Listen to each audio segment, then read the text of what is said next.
কামারুজ্জামানের review খারিজের copy পৌঁছায়নি কারাগারে। আদেশে এখনো সই করেননি বিচারপতিরা। ফাঁসি কার্যকরের ব্যবস্থা নিচ্ছে সরকার, বললেন স্বরাষ্ট্র প্রতিমন্ত্রী। জীবন আচরণ দেখে সন্তুষ্ট হয়ে লিবিয়ায় অপহৃত 2 বাংলাদেশিকে ছেড়ে দেয় আইএস। দেশে ফিরে তারা জানালেন 17 দিনের বন্দিদশার করুণ কাহিনী। চালসহ বিভিন্ন খাদ্যে মিলেছে ক্ষতিকর কীটনাশকের উপস্থিতি। বাড়ছে জীবনঘাতী রোগে আক্রান্তের সংখ্যা। দ্রুত আইন কার্যকরের কথা জানালেন মন্ত্রীরা। কালবৈশাখী ঝড় আর শিলাবৃষ্টিতে কুষ্টিয়ার ধলনগরের অভয়াশ্রম লণ্ডভণ্ড। প্রাণ হারাল অন্তত 30,000 পাখি। জীবিতগুলো সংরক্ষণে এখনও ব্যবস্থা নেয়নি প্রশাসন। এবং লালমনিরহাটে বাস অটোরিকশা সংঘর্ষে একই পরিবারের 5 জন নিহত, আহত অন্তত 5।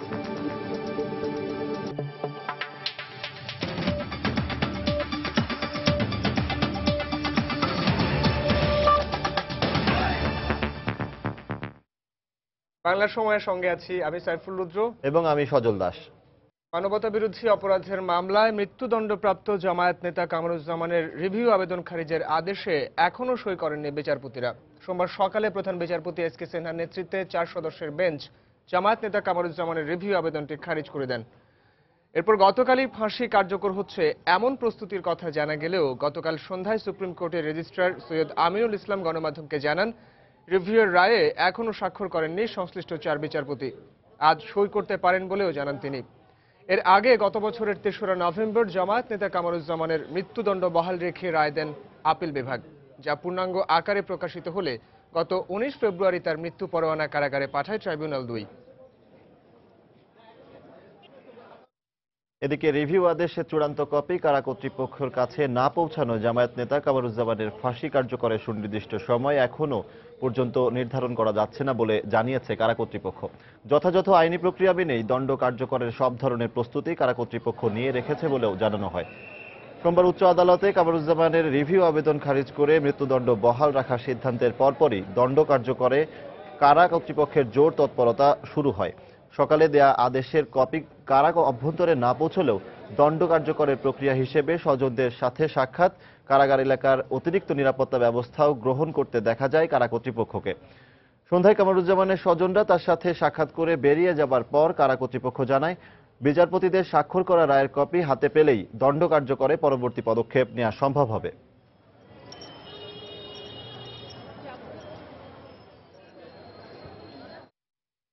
দর্শক, এই মুহূর্তে কেন্দ্রীয় কারাগারে আছেন আমাদের রিপোর্টার খান মোহাম্মদ রুমেল। কামরুজ্জামানের রিভিউ আদেশের চূড়ান্ত কপির বিষয়ে জানতে আমরা এখন সরাসরি চলে যাচ্ছি তার কাছে। রুমেল,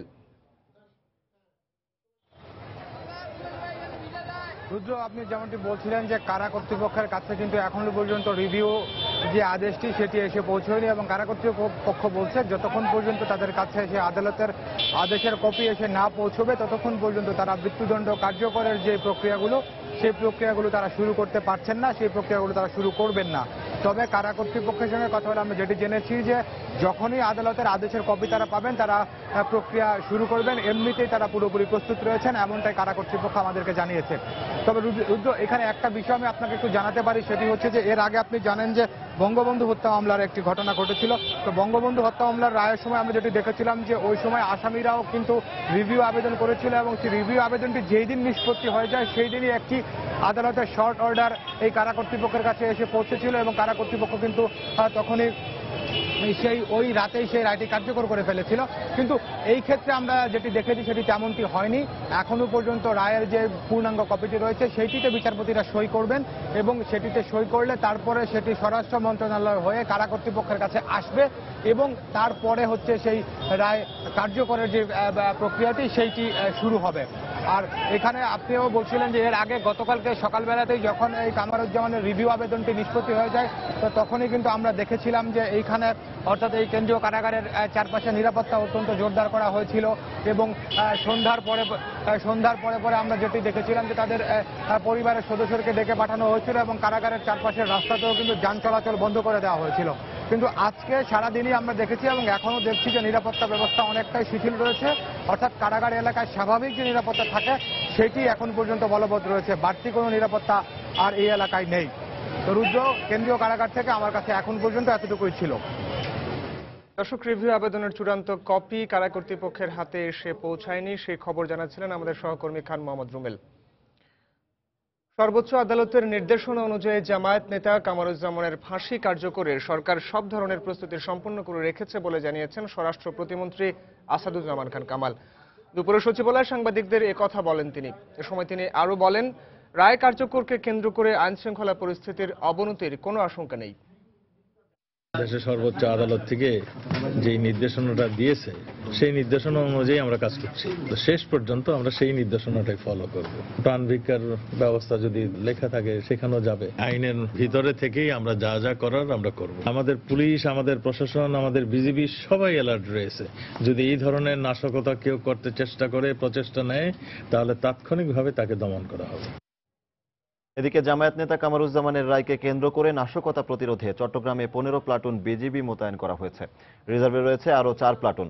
সকাল থেকে নগরীতে 3 প্লাটুন এবং জেলার জামায়াত শিবির অধ্যুষিত মিরেরসরাই, সীতাকুণ্ড ও বাঁশখালীতে 12 প্লাটুন বিজিবি টহল দিচ্ছে। এছাড়া নগরীর হালিশহর 28 বিজিবি সদর দপ্তরে আরও 4 প্লাটুন বিজিবি সদস্য প্রস্তুত রাখা হয়েছে। এর বাইরে বিজিবির 4টি অস্থায়ী ক্যাম্পকে সতর্ক অবস্থায় রাখা হয়েছে। এর মধ্যে ঢাকা চট্টগ্রাম মহাসড়কে সীতাকুণ্ড মিরেরসরাই অংশে 3টি এবং চট্টগ্রাম কক্সবাজার মহাসড়কে একটি অস্থায়ী ক্যাম্প রয়েছে। লালমনিরহাটে বাস অটোরিকশার সংঘর্ষে একই পরিবারের 5 জন নিহত হয়েছেন। এতে আহত হয়েছেন আরও 5 জন। পুলিশ ও এলাকাবাসী জানায়, দুপুরে কুড়িগ্রাম রংপুর মহাসড়কের খেদাবাগ এলাকায় কুড়িগ্রামবাহী একটি যাত্রীবাহী বাস বিপরীত দিক থেকে আসা একটি অটোরিকশাকে ধাক্কা দেয়। এতে অটোরিকশাটি দুমড়ে মুচড়ে যায় এবং একই সঙ্গে বাসটি নিয়ন্ত্রণ হারিয়ে রাস্তার পাশের একটি খাদে পড়ে যায়। এই ঘটনায় অটোরিকশায় থাকা একই পরিবারের 3 সদস্য ঘটনাস্থলেই নিহত হন। আহত হন আরও 8 যাত্রী। আহতদেরকে উদ্ধার করে কুড়িগ্রাম সদর হাসপাতালে নেওয়া হলে আরও 2 জন মারা যান। অটোটা পূব পাশ থেকে আসে আর বাসটা পশ্চিম পাশ থেকে আসে। ড্রাইভার হ্যান্ডেল কন্ট্রোল করবার না পায়া অটোটা সামনাসামনি লাগিয়ে দিছে। ব্রেক ফেল করার পর ধাক্কা দেওয়ার পর এক ফ্যামিলির 5 জন লোক নিহত হয়ে যায়। লাশের যাতে যেটা মামলা হয় এবং তার উপযুক্ত শাস্তি হয় এবং যাতে বিধিমতো ব্যবস্থা গ্রহণ করা হয়। আমরা 5 জনের লাশ শনাক্ত করছি। এখন বর্তমানে লাশের সুরক্ষা হচ্ছে এবং বাসটা আমাদের জিম্মায় আছে, আমাদের হেফাজতে আছে। পরবর্তীতে এই ব্যাপারে আইনানুগ ব্যবস্থা। বাংলা সময় আরও থাকছে। ঝিনাইদহে অজ্ঞাত রোগে 2 জনের মৃত্যু, এখনও হাসপাতালে ভর্তি 16 জন। আতঙ্কিত না হবার পরামর্শ সিভিল সার্জনের। এবং বিশ্বকাপে বাংলাদেশের পক্ষে প্রথম সেঞ্চুরিয়ান মাহমুদুল্লাহ রিয়াদকে বর্ণাঢ্য সংবর্ধনা। আনন্দে উদ্বেলিত ময়মনসিংহবাসী।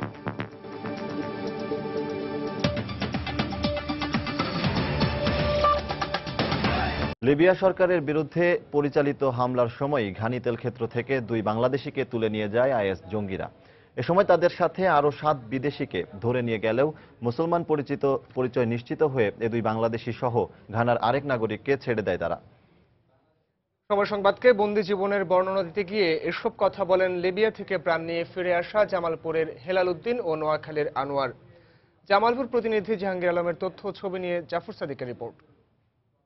অয়েল ফিল্ডে যে এরা অ্যাটাক করছে, আওয়াজটা পাওয়ার পরে আমরা যখন বাইরে আসছি 2-4-5 মিনিট ভিতরে আমাদের ক্যাম্পে এসে আমাদেরকে অ্যাটাক করে কোম্পানির অফিস থেকে বাসের চাবি বাইর করে এই সবগুলোর নিয়ে গাড়িতে নিয়ে একটু দূরে চলে গেছে। আর যাওয়ার পর ওইখানে কিছু কথাবার্তা বলি ওই টিউনিসি এবং লিবিয়ান এই 2 জনকে ছেড়ে দিছে, আর বাকি 9 জন আমাদেরকে নিয়ে সাহারাতে রওনা দিছে। এভাবেই আইএস জঙ্গিদের হাতে বন্দী হওয়া থেকে শুরু করে মুক্তি পাওয়া পর্যন্ত পুরো ঘটনার লোমহর্ষক বর্ণনা দিচ্ছিলেন নোয়াখালীর আনোয়ার হোসেন। তিনি জানান, মুসলিম পরিচয় পেয়ে ঘানার 1 জন এবং বাংলাদেশি 2 জনকে একসাথে রাখে জঙ্গিরা। মুক্তি পাওয়া আরেক বাংলাদেশি জামালপুরের হেলাল উদ্দিনও জানান, মুসলিম পরিচয় নিশ্চিত হয়েই তাদের কোনো ক্ষতি করেনি জঙ্গিরা।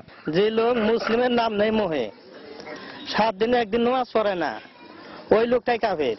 আমরা এই লোকগুলি মারতাছি, যা কিছু করছে আগে তখন পরীক্ষা নিরীক্ষা করছে যে মুসলমান কিনা, সুরাকারা জিজ্ঞাসা করছে, যাচাই করে এরপরে আমাদেরকে একটা রুমে লক করে রাখছে। আনোয়ার জানান, 17 দিনের বন্দী অবস্থায় সাহারা মরুভূমি অঞ্চলে কমপক্ষে 5টি ক্যাম্প বদল করে তাদের আটকে রাখা হয়। এ সময় বেশ কয়েক রাত মরুভূমিতেই কাটাতে হয় তাদের। বালুর উপরে কম্বল দিয়ে এরপরে আবার আমাদেরকে শোয়াইছে। আমরা ছিলাম, ওরা ছিল গাড়িতে ঘুমাইছে, আমরা বাইরে ঘুমাইছি। এর আশেপাশে হেদের আর্মিরা অনেকগুলো ছিল। আবার যদি আমরা পুরো বুঝি না, ওরাদের আমাদের সাথে অত কথা বলতো না। ফজর নামাজে পড়ে এরা আওয়াজ দিতে, নামাজ পড়ে ঘুমে যেতাম। আবার যদি চা নাস্তা দিতে।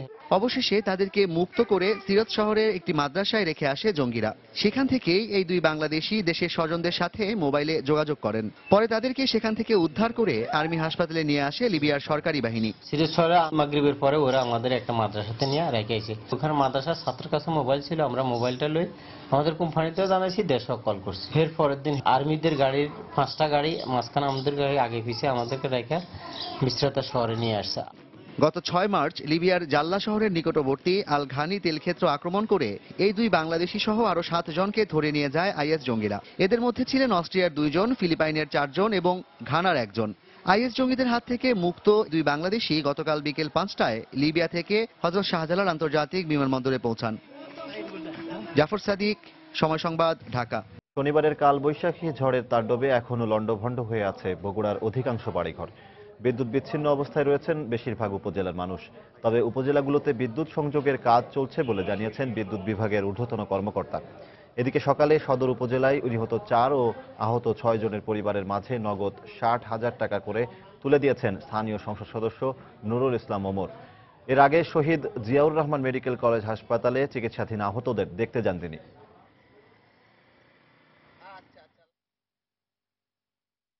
প্রচন্ড ঝড়ের জন্য আমাদের যে পোলগুলো পড়ে গেছিল, ভেঙে গেছিল, এই পোলগুলো আমরা সব দাঁড় করিয়ে নিয়েছি। এখন আমরা তার টানছি, তার টেনে আমরা দুপচাচিয়াতে পাওয়ার ফিট করতে পারবো।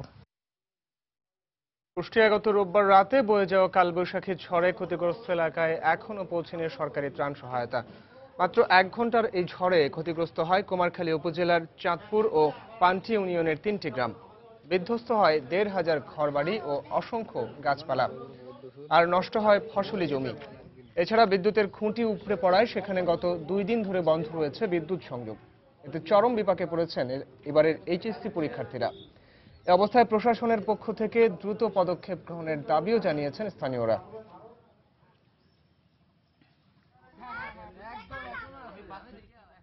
বাড়ি ঘর ভেঙে গেছে, এখন এই অবস্থা আমি গরু বাছুর রাখতে পারতেছি না। ফসলের যে ব্যাপক ক্ষতি হয়েছে, গাছের পাতা পর্যন্ত এবং ডাল পর্যন্ত সমস্ত ছিঁড়ে মাটিতে পড়িয়ে আছে। আমরা ইন্টারমিডিয়েট পরীক্ষার্থী, এখানে আমাদের হচ্ছে বিদ্যুৎ নাই, অনেক খাম্বা পোল ভেঙে গেছে বিদ্যুতের, সেজন্য আমরা লেখাপড়া করতে পারছি না। আমরা কর্তৃপক্ষের কাছে আবেদন জানাচ্ছি এর জন্য যে অতি তাড়াতাড়ি যেন আমাদের বিদ্যুতের ব্যবস্থা করে।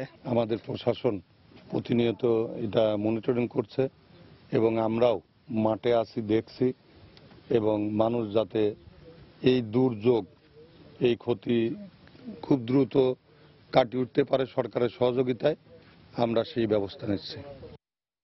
কুষ্টিয়ায় রোববারের কালবৈশাখী ঝড় আর শিলাবৃষ্টিতে হাজার হাজার পাখি মারা গেছে। স্তূপ করা মৃত পাখি দেখতে ভিড় করেছে এলাকাবাসী। ধ্বংসস্তূপে পরিণত হয়েছে ধলনগর গ্রামের পাখির অভয়াশ্রমটি। তবে প্রশাসনের পক্ষ থেকে মৃত বা জীবিত পাখি সংরক্ষণে কোনো ব্যবস্থা নেওয়া হয়নি এখনো। কুষ্টিয়া থেকে এস.এম. রাশেদের পাঠানো তথ্য ও ছবি নিয়ে ডেস্ক রিপোর্ট। একদিকে কালবৈশাখী ঝড়, অন্যদিকে ভারী শিলাবৃষ্টি। প্রকৃতির এমন তাণ্ডবে লণ্ডভণ্ড হয়ে গেছে কুষ্টিয়ার ধলনগর গ্রামের অভয়াশ্রমটি। শত শত পাখির মৃতদেহ ছড়িয়ে ছিটিয়ে আছে বাগানের এখানে সেখানে। যে কটা পাখি বেঁচে আছে সেগুলো গুরুতর আহত। এখন পর্যন্ত এসব বেঁচে যাওয়া পাখি রক্ষার্থে কোনো ব্যবস্থা নেয়নি প্রাণী সম্পদ অধিদপ্তর। এলাকাবাসীর সহায়তায় স্থানীয় একটি সংগঠন মৃত পাখিগুলো মাটি চাপা দেওয়ার উদ্যোগ নিয়েছে। যেগুলো বেঁচে আছে সেগুলো আমরা সংরক্ষণ করার চেষ্টা করেছি, আমরা তাদেরকে যত্ন সহকারে যতটুকু পারছি বাঁচানোর, কিন্তু সরকারি অধিদপ্তর পশু অধিদপ্তর থেকে এ পর্যন্ত কোনো রকম সহযোগিতা বা কোনো রকম লোক আসি নাই যেগুলো বেঁচে আছে সেগুলোকে সংরক্ষণ করার। এই বাগানে অনেক পাখিরা আশ্রয় করে থাকতো, সেখানে দেখা যাচ্ছে যে এই পাখিগুলো শিলাবৃষ্টির কারণে মারা গেছে। দূর দূরান্ত থেকে এখানে পাখি এসে তারা রাত্রি যাপন করে এবং এই শিলাবৃষ্টির কারণে প্রচুর পাখি এখানে মারা যায়। বাংলাদেশ বার্ড ক্লাবের সভাপতি জানান, এই ঝড়ে বিরল প্রজাতির বেশ কিছু পাখিও মারা গেছে।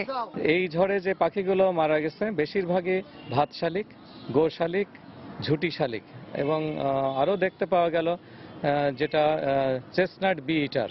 মানে এই পাখিটি বাংলাদেশের সব সময় পাওয়া যায় না, কিছু কিছু সময় এরা আসে। এই পাখিও বিপুল পরিমাণ এই ঝড়ে মারা গেছে। কুমারখালী উপজেলার ছাগলাপাড়ার এই পাখির অভয়াশ্রমটিতে অন্তত 10 প্রজাতির পাখির বসবাস ছিল। রোববারের কালবৈশাখীর ঝড় আর শিলাবৃষ্টিতে অন্তত 30,000 পাখি মারা গেছে বলে ধারণা করা হচ্ছে। সময় সংবাদ, কুষ্টিয়া। 8 বছর বন্ধ থাকার পর আবারও শুরু হলো ঢাকা রাজশাহী রুটে বাংলাদেশ বিমানের ফ্লাইট চলাচল। দুপুরে এর উদ্বোধন করেন বেসরকারি বিমান ও পর্যটন মন্ত্রী রাশেদ খান মেনন। এর আগে নতুন একটি এয়ারক্রাফটে চড়ে রাজশাহীর শাহ মখদুম বিমানবন্দরে আসেন তিনি। এ সময় তার সঙ্গে ছিলেন বিজ্ঞান ও প্রযুক্তি প্রতিমন্ত্রী জুনায়েদ আহমেদ পলক, রাজশাহী সদর আসনের সংসদ সদস্য ফজলে হোসেন বাদশা। পরে বিমানবন্দরে এক অনুষ্ঠানে বিমান চলাচলের আনুষ্ঠানিক উদ্বোধন ঘোষণা করেন বিমানমন্ত্রী। রাতে 40 জন যাত্রী নিয়ে বিমানের প্রথম ফ্লাইট ঢাকার উদ্দেশ্যে বিমানবন্দর ছেড়ে যাবে। অব্যাহত লোকসানের কারণে 2007 সালে বন্ধ হয়ে যায় এ রুটের বিমান চলাচল। সর্বসাধারণের জন্য চিন্তা করে ভাড়া যদি আর একটু লেস করা হয় আরো আমার মনে হয় ভালো হয় আর কি। আর সেবার দিক দিয়ে সেবাটা উন্নত করতে হবে। বিমান চলাচল রাজশাহী থেকে ঢাকা সুন্দরভাবে হোক, এটা আমরা রাজশাহীবাসী সবাই চাই। এখন থেকে বিমান নিয়মিতভাবে আসবে, সপ্তাহে 3 দিন এখন স্থির হয়েছে। কিন্তু আপনারা যদি আমাদেরকে পুরোপুরি সমর্থন করেন তারা অবশ্যই এই 3 দিনের জায়গায় এটা বেড়ে হয়তো সপ্তাহে 6 দিন হলো আমরা করতে পারবো বলে আশা করি। নিরাপদ পুষ্টিকর খাবার সুস্থ জীবনের অঙ্গীকার, এই প্রতিপাদ্য নিয়ে নানা আয়োজনে সারা দেশে পালিত হচ্ছে বিশ্ব স্বাস্থ্য দিবস। সকালে ময়মনসিংহের টাউন হল থেকে সিভিল সার্জন AKM মোস্তফা কামালের নেতৃত্বে একটি বর্ণাঢ্য র্যালি বের করা হয়। এটি শহরের বিভিন্ন এলাকা প্রদক্ষিণ করে সিভিল সার্জনের কার্যালয়ে গিয়ে শেষ হয়।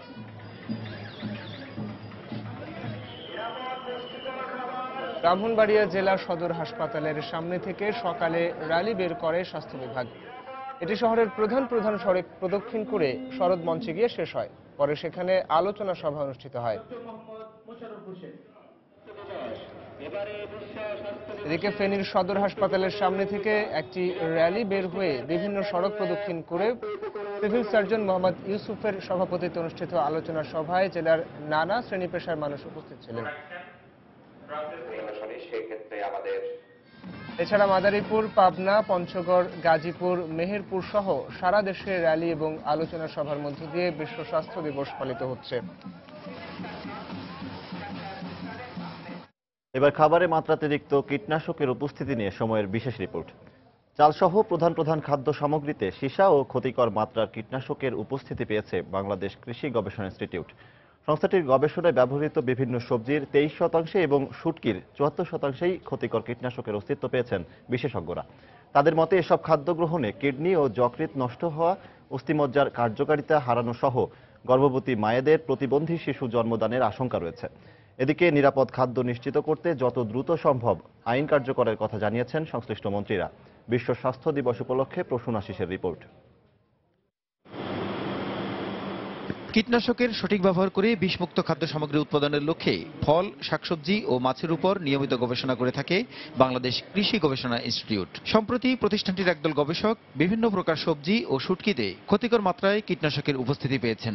এছাড়া যুক্তরাষ্ট্রের ক্যালিফোর্নিয়া স্ট্যানফোর্ড বিশ্ববিদ্যালয়ের অধ্যাপক স্টিফেন লুবির নেতৃত্বে একদল গবেষক টাঙ্গাইল, ময়মনসিংহ, গাজীপুর ও কিশোরগঞ্জ অঞ্চলে গর্ভবতী মায়েদের রক্ত পরীক্ষার মাধ্যমে ভাতে সীসার উপস্থিতি নিশ্চিত করেছেন। গবেষণায় দেখা গেছে ফুলকপি, শিম, বরবটি, করলা সহ বিভিন্ন সবজির নমুনার 23% এবং শুটকির নমুনার 74% নিষিদ্ধ কীটনাশক রয়েছে। সিম, ফুলকপি এবং করলাতে সবচেয়ে বেশি কীটনাশক পাওয়া গেছে। এগুলোতে ক্লোরপাইরিফস, ডাইমেথোয়েট এবং ফেনিট্রিথিয়ন আমরা পেয়েছি। শুটকি মাছের মধ্যে ডিডিটি, অ্যালডিন এবং ডায়ালডিন। মোরগ মুরগি খাই, ডিম খাই, সেখানেও কিন্তু এই সমস্যাগুলি আসতেছে যে ওই ব্যবহারগুলি ঠিক মতো না হয়। মাছের মধ্যেও একই কথা। প্রাথমিকভাবে মনে হচ্ছে ধান চালের মাধ্যমেও আসার একটা সম্ভাবনা দেখা দিচ্ছে। এসব খাদ্যে কিডনি ও যকৃৎ নষ্ট হওয়ার পাশাপাশি গর্ভবতী মায়েদের ক্ষতির কথা জানিয়ে বিশেষজ্ঞরা খাবার গ্রহণের ক্ষেত্রে নানা পরামর্শ দেন। হেভি মেটাল কিন্তু কোনোভাবেই শরীরে এটা সামান্য পরিমাণ উপস্থিতিও কিন্তু অ্যালাউ করে না। যেই বাচ্চা আসতে যাচ্ছে সেই বাচ্চার ব্রেন ডেভেলপমেন্ট হবে না এবং ক্ষতিগ্রস্ত হবে। কোনো কীটনাশক আসে 60 থেকে 80% পর্যন্ত চলে যেতে পারে শুধুমাত্র বিশুদ্ধ পানি দিয়ে যদি আপনি ধুয়ে নেন। দেশে নিরাপদ খাদ্য নিশ্চিত করতে যত দ্রুত সম্ভব আইন কার্যকরের কথা জানান খাদ্যমন্ত্রী কামরুল ইসলাম। নিরাপদ খাদ্য আইন কার্যক্রম শুরু করতে যাচ্ছি, যত দ্রুততম সময়ের মধ্যে করা যায় আমরা সেই চেষ্টা করছি। চালে যতটুকু প্রোটিন থাকার কথা, আটায় যতটুকু প্রোটিন থাকার কথা সেটা যাতে ঠিক থাকে তার জন্য কিন্তু আমরা সবসময় সচেতন। খাদ্যে ভেজাল ঠেকানোর ক্ষেত্রে সমন্বিত উদ্যোগের অভাবকে দায়ী করে স্বাস্থ্যমন্ত্রী বলেন, নিরাপদ ও পুষ্টিকর খাবারের লক্ষ্যে মাঠ পর্যায়ে কঠোর উদ্যোগ নেওয়া হবে। বিভিন্ন মার্কেটে বিভিন্ন বাজারে যে ইন্সপেকশন করে যে ভেজাল কোনো আপনার মাছ বিক্রি হচ্ছে কিনা, আপনার খাদ্যশস্য বিক্রি হচ্ছে কিনা, এক্ষেত্রে কিছুটা শৈথিলতা ছিল। আমরা এখন জোর দিয়েছি নিয়মিত মনিটর করতে হবে আর আইনটি কঠিনভাবে প্রয়োগ করা। জনগণের সুস্বাস্থ্য নিশ্চিত করার লক্ষ্যে সামগ্রিকভাবে উৎপাদন থেকে বিপণন পর্যায়ে নিরাপদ খাদ্য নিশ্চিত করার উপর জোর দেন স্বাস্থ্যমন্ত্রী। প্রসূন আশিস, সময় সংবাদ, ঢাকা।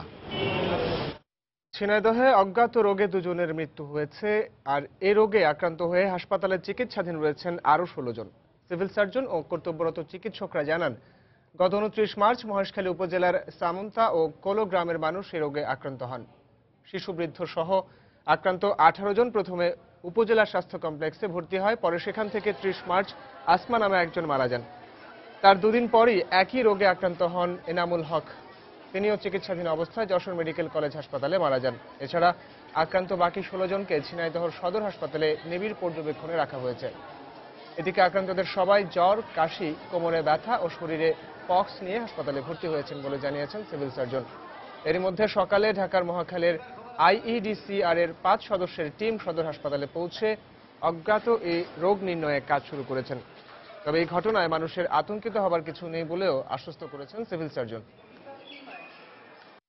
আমরা এলাকাবাসী আতঙ্কিত,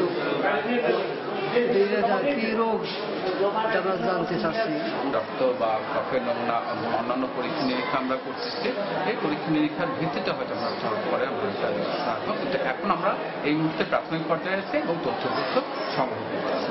আতঙ্ক হওয়ার বা ওইরকম ভয়ের কিছু নাই, সব এটা স্মল পক্স না চিকেন পক্স এগুলো আছে, সেগুলো কোনো খারাপ সাইন সিমটম নাই। এই ব্যাপারে আমরা স্বাস্থ্য বিভাগ খুবই সতর্ক এবং সজাগ দৃষ্টিতে আছি। ফেনীতে তুচ্ছ ঘটনাকে কেন্দ্র করে এক গৃহবধূকে তার স্বামী কুপিয়ে হত্যা করেছে বলে অভিযোগ করেছেন স্বজনরা। গতরাতে ছাগলনাইয়া উপজেলার বাঁশপাড়াতে এ ঘটনা ঘটে। পুলিশ জানায়, 2 সন্তানের জননী মনোয়ারার সঙ্গে জমি সংক্রান্ত বিষয়ে বেশ কদিন ধরে তার স্বামী হারুনুর রশিদের কলহ চলে আসছিল। এরই জের ধরে গতকাল রাতে দুজনের মধ্যে কথা কাটাকাটি হয়। এ সময় তার উচ্চ চিৎকার শুনে পাশের ফ্ল্যাটের মানুষ ছুটে আসে। পরে পুলিশ ঘটনাস্থলে পৌঁছে ঘরের দরজা ভেঙে মনোয়ারার লাশ উদ্ধার করে। এ সময় ঘটনাস্থল থেকে হারুনকে আটক করা হয়। এ হত্যাকাণ্ডে জড়িত সন্দেহে সকালে আসামির ছোট ভাই কামালকেও আটক করে পুলিশ। এদিকে নিহতের মাথায় ও শরীরের বিভিন্ন অংশে ধারালো অস্ত্রের আঘাতের চিহ্ন রয়েছে বলে জানিয়েছেন কর্তব্যরত চিকিৎসক।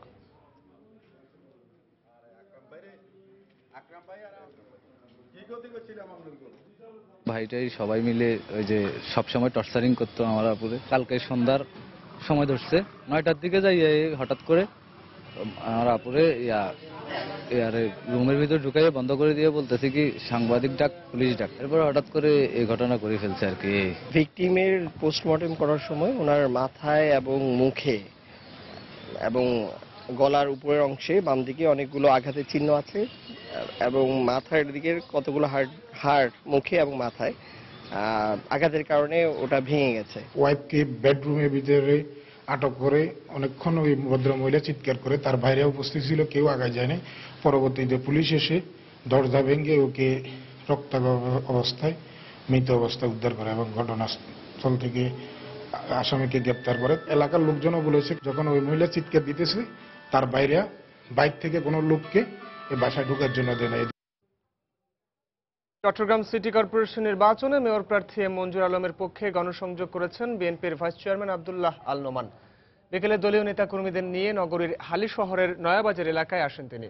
এরপর স্থানীয় ভোটারদের কাছে মঞ্জুর আলমের পক্ষে গণসংযোগে অংশ নেন আব্দুল্লাহ আল নোমান। এ সময় সকল নেতাকর্মীকে বিভিন্ন ওয়ার্ডে যার যার জায়গা থেকে মেয়র প্রার্থী মঞ্জুর আলমের পক্ষে নির্বাচনী প্রচারণার কাজ চালানোর আহ্বান জানান তিনি। প্রাণ আরএফএল ইন্ডাস্ট্রিয়াল পার্কের প্রথম বর্ষপূর্তি উপলক্ষে হবিগঞ্জে গণমাধ্যম কর্মীদের সঙ্গে মত বিনিময় সভা অনুষ্ঠিত হয়েছে।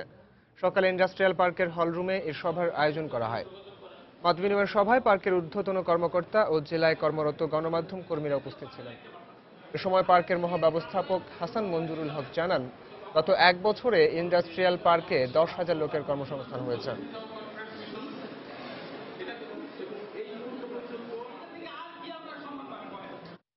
বিশ্বকাপে বাংলাদেশের পক্ষে প্রথম সেঞ্চুরিয়ান মাহমুদুল্লাহ রিয়াদকে বর্ণাঢ্য সংবর্ধনা দিয়েছেন ময়মনসিংহবাসী। যে মাঠে খেলে হয়েছেন আজকের ক্রিকেট তারকা মাহমুদুল্লাহ রিয়াদ, সেই সার্কিট হাউস মাঠে প্রাণ আপার সৌজন্যে সহযোগিতায় জেলা প্রশাসন ও ক্রীড়া সংস্থার উদ্যোগে তাকে সংবর্ধনা দেওয়া হয়। ভক্ত অনুরাগীদের বাঁধ ভাঙা উচ্ছ্বাসে সংবর্ধিত মাহমুদুল্লাহ রিয়াদ দিয়েছেন আগামীতে আরও ভালো খেলার প্রতিশ্রুতি। বিস্তারিত হারুনুর রশিদের রিপোর্টে। গেল বিশ্বকাপে প্রথম বাংলাদেশী হিসেবে পরপর 2 ম্যাচে সেঞ্চুরি করেছেন ময়মনসিংহের ছেলে মাহমুদুল্লাহ রিয়াদ। এই অনন্য সাফল্যকে স্মরণীয় করে রাখতে নিজ শহর ময়মনসিংহে তাকে দেওয়া হয়েছে বিরোচিত সংবর্ধনা। শহরের শেহরা এলাকার নিজ বাসা থেকে ঘোড়ার গাড়ি ও মোটরসাইকেল শোভাযাত্রায় তাকে নিয়ে আসা হয় সার্কিট হাউস মাঠের অনুষ্ঠানস্থলে।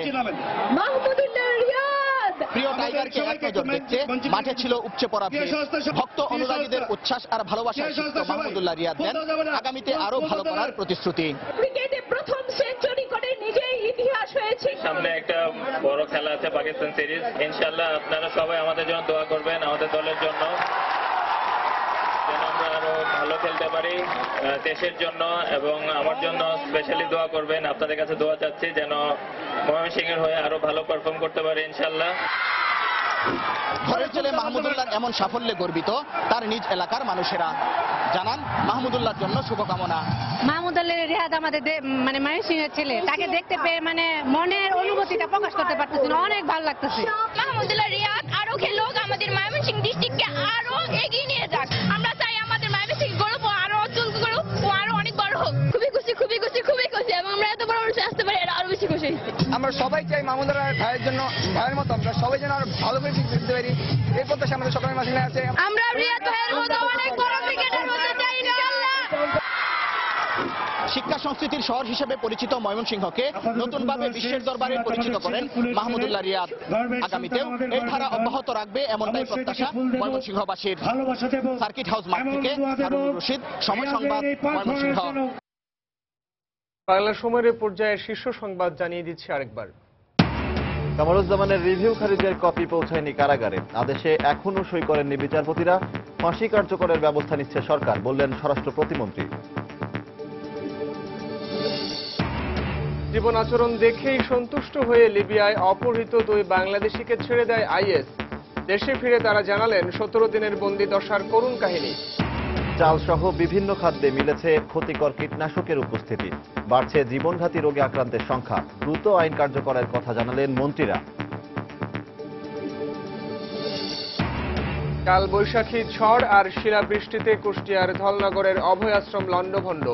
প্রাণ হারালো অন্তত 30,000 পাখি।